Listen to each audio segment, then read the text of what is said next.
Pinatuwa ng LGBTQ rights advocates ang panukalang batas ni Senador Robin Padilla na naglalayong kilalanin ng Estado ang same-sex civil union sa bansa.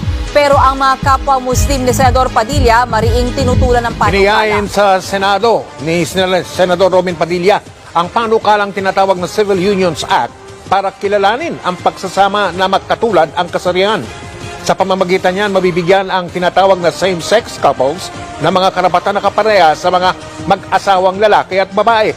Pero sabi ng simbahang Katoliko, maaaring magkaroon ng paglabag kung pipilit yan sa mga religious groups.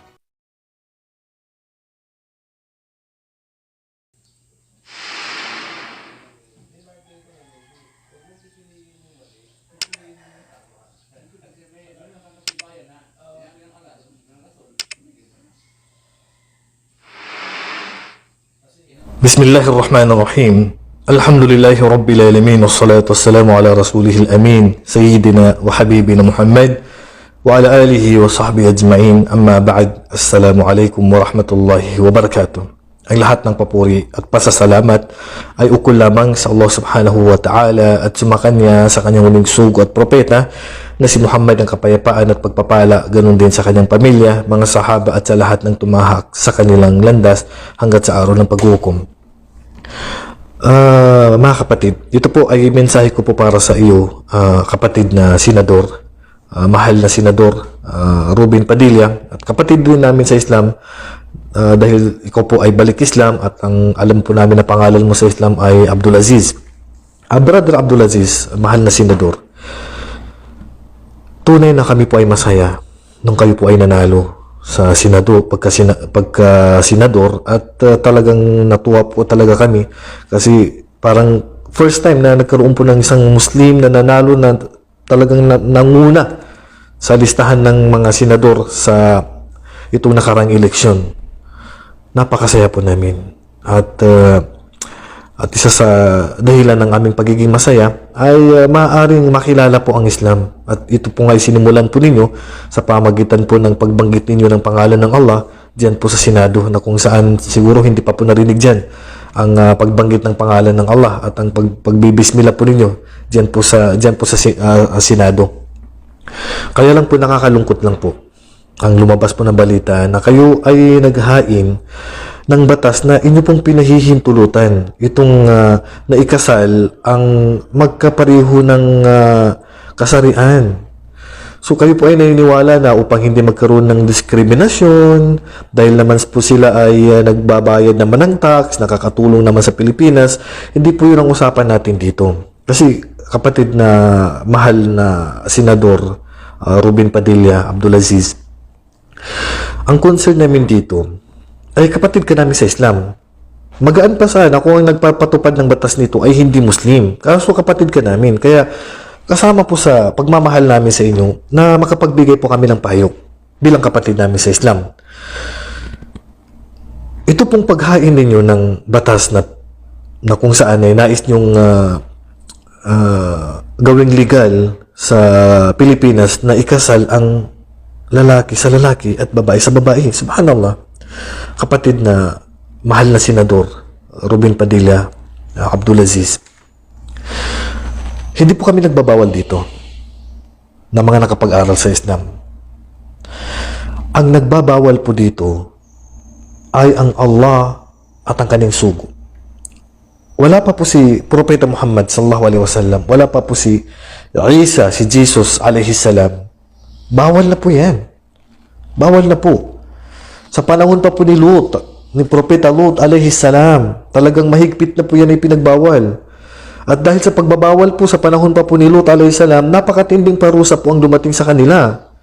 Kapatid na mahal na senador, napakatinding parusa po ang ipinadala ng Allah sa mga tao ni Lut alayhi salam, na kung saan ginawa nilang legal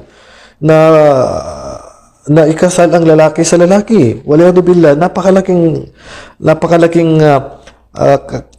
kasalanan ito at isang napakalaking nakakadiri na gawain sa batas ng Islam, pati sa batas ng Kristiyano, sa paniniwalang Katolik o sa mga Kristiyano. Talagang ito po ay pati sa Biblia bawal talaga. Ito po sinabi ng Allah sa panahon pa ni Lut alayhi salam, walutan id qala liqaumihi atatuna al-fahshata ma sabakakum biha min ahadin min al-alamin. Si Lut alayhi salam, si Propeta Lut, sinabi niya sa kanyang mga tao, sa kanyang pamayanan, kasi ang lalaki sa lalaki ang gusto nila, kapwa nila lalaki.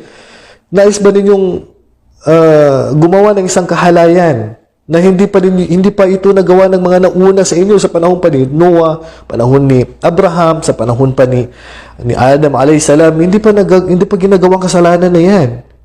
Innakum lata'tuna ar-rijala shahwatan min duni nisa bal antum qaumun musrifun.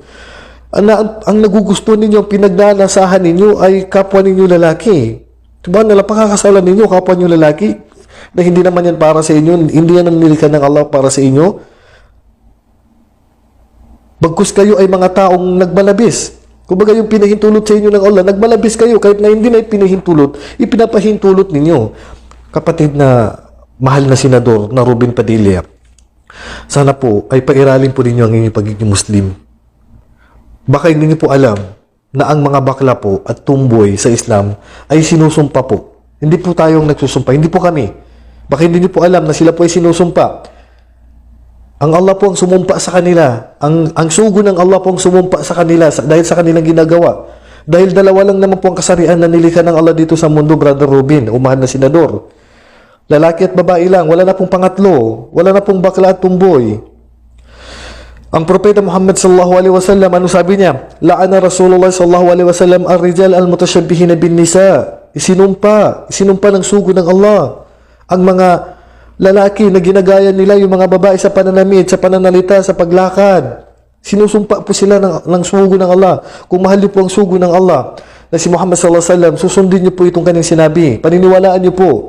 Huwag niyo pong pahintulutan ng isinumpa ng Allah, isa sa batas po ninyo at pahihintulutan po ninyo, kapatid na mahal na senador na Robin Padilla. Ganon din po ang mga babae, wan nisa al-mutashabbihati birrijal. At ganon din po yung mga tumboy, yung mga babae na ginagaya nila yung mga lalaki sa pananamit, sa lakad, sa salita. Sa panahon po ng Propeta Muhammad sallallahu alaihi wasallam, ito po, pakinggan niyo po, kapatid na Robin, na mahal na senador, kung makakarating po sa inyo yung mensahe kong ito.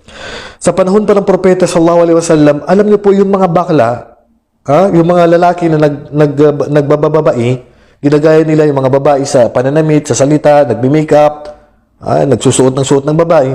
Pinalayas po sila ng Propeta sallallahu alaihi wasallam sa Madina. Pinalayas po, kapatid na Rubin. Ang Propeta sallallahu alaihi wasallam na makarating sa kanya na may mga bakla doon sa Madina, anong inutos ng Propeta sallallahu alaihi wasallam? Akhrijuhum min buyutikum. Palayasin niyo sila sa inyong mga bahay. So ang Propeta po ang nagsabi na palayasin sila. At isinumpa po sila ng Allah.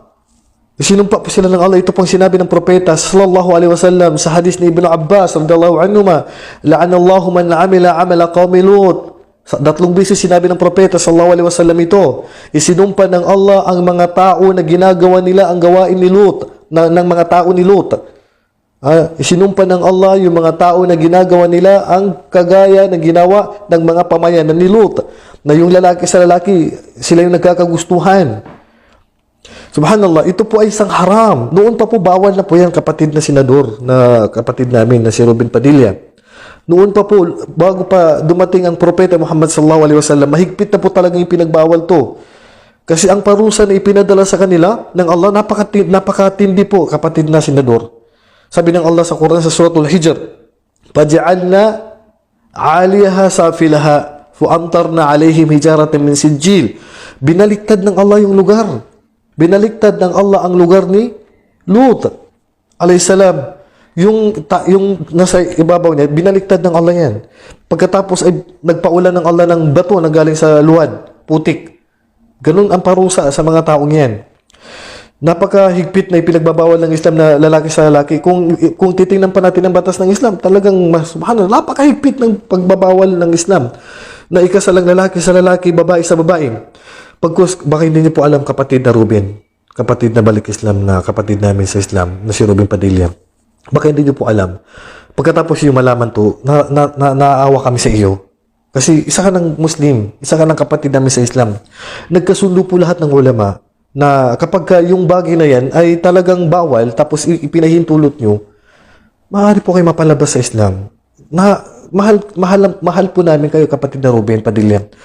Ayaw namin sa inyo na kayo po ay mapahamak dito sa mundo hanggang sa kabilang buhay. Nais niyo po ba na mapalabas po kayo sa Islam? Dahil ipapahintulot niyo po yung ipinagbabawal ng Allah? Si Imam Al-Qurtubi si Imam Ibn Hazm rahimallahu kanya sinabi, "Faman ahalla ma harrama Allah ta'ala wa huwa alimun bi annahu ta'ala harramahu fa huwa kafirun bidhalika al-fi'li nafsi." Ang sinuman na yung ipinahintulot ng Allah, o ipahintulot niya yung pinagbawal ng Allah, at alam niya na talagang bawal yan, tapos ipinahintulot pa rin niya, kafir daw. Mapapalabas daw sa Islam. Kaya, kapatid na Ruben Padilla, baka hindi niyo po alam na ang mga bakla na yan at mga tumboy na yan, isinusumpa po sila ng Allah. Mas lalo na pagpahintulutan niyo pang ikasal yan. So, concerned lang kami sa iyo. Huwag naman sana na yung alam naman natin na bawal pati sa simbahan at hindi pati sa majority ng mga tao sa mundo, hindi nila matatanggap na yung kaanak niyang lalaki mag-asawa ng lalaki. Lalaki para sa babae, babae para sa lalaki. Alam niyo po yan siguro, bago pa kayo maging senador, alam niyo po na talagang bawal yan. Okay na po na magpasa kayo ng batas o batas na wag lang po yan. Na kung saan ay talaga nakakadiri po yung pahintulutan niyo po yan. Na kung saan hindi na po tayo makapagsalita laban sa mga bakla, na kung saan ang Allah po ang nagbawal niyan at saka yung sugo ng Allah. Subhanallah. Hindi naman siguro pahintulutan ng asawa mo, ng pamilya mo, na yung anak mong babae mag-asawa ng kapwa babae. Di po ba?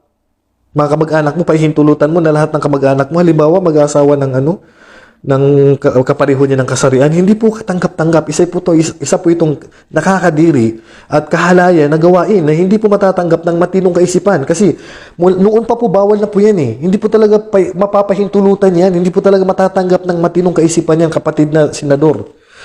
So, sana po, kapatid na Ruben Padilla, ay wag po sana kayo ang maghain nito kasi talagang hindi po katanggap-tanggap. Kapatid po namin kayo sa Islam. Kaya kami po ay nagbibigay lamang ng payo. Ayaw namin na sa pagmumuslim ninyo, pagkatapos yung magmuslim, ay maliligaw pa po kayo. Pagkatapos yung magmuslim, na kung saan ay ginabayan ka ng Allah, tapos mapapalabas pa po kayo sa Islam. Dahil nagkasundo po ang mga scholar natin, kapatid na Ruben. Mahal namin kayo. Ayaw namin na kayo po ay mapahamak, na kayo po ay mapalabas po sa Islam. Hindi po kami magpapalabas sa inyo sa Islam. Yung pong gagawin ninyo, mapapalabas po kayo sa Islam, kapatid na Ruben. Yung pong haram, ipapahintulot ninyo. Isinumpa na po yan sila ng Allah. Tapos, napakahigpit po ng parusa sa lalaki na matatagpuan na nagtatalik. Subhanallah, kasumpa-sumpa yan. Nakakadiri yan. At tinuulit ko po, matagal na po ang ipinagbawal yan. Hindi lang po sa ating relihiyong Islam, pati po sa relihiyong Kristiyanismo, bawal po yan. So sana po ay maunawaan po ninyo ang mga hinanaing na mga kapatid mong kamusliman. Kasi concerned po kami sa inyo. Kapatid po namin kayo sa Islam.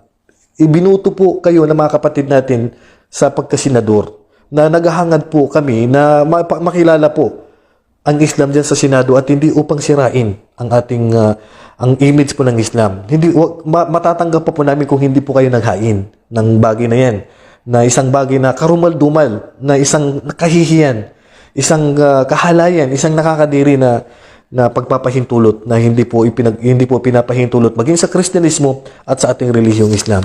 So sana po Ruben, kapatid na mahal na senador na Ruben Padilla, kapatid namin sa Islam, sana po ay wag nyo na pong ituloy. Tanggapin man yan o hindi tanggapin, wag nyo na pong ituloy kasi malaking kasalanan po yan. Tandaan nyo po, kapatid na senador, mahirap po yung pag namatay na po kayo tapos kayo po ang maging dahilan na yung bawal po ay pinahintulot ninyo, magpapatuloy po ang parusa ninyo dyan sa libingan. Gusto nyo po ba yung kapatid na mahal na senador? Opo. So wag po sana kayo masilaw ng makamundo po. Wag po kayo sanang masilaw ng anumang makamundo. Unahin po ninyo ang kagustuhan ng Allah at kanyang sugo kaysa kagustuhan ng mga tao. So, yan po, kapatid na Ruben, naway may kansela po ninyo itong bagay na to At pakinggan po ninyo ang mga hinanaing na mga kapatid natin, mga kamusliman at ang mga maalam po sa ating relihiyong Islam. Ito po ay para din po sa inyo. So hanggang dito na lamang. Wallahu a'lam. Wa sallallahu ala nabiyina Muhammad wa ala alihi wa sahbihi ajma'in. Assalamualaikum warahmatullahi wabarakatuh.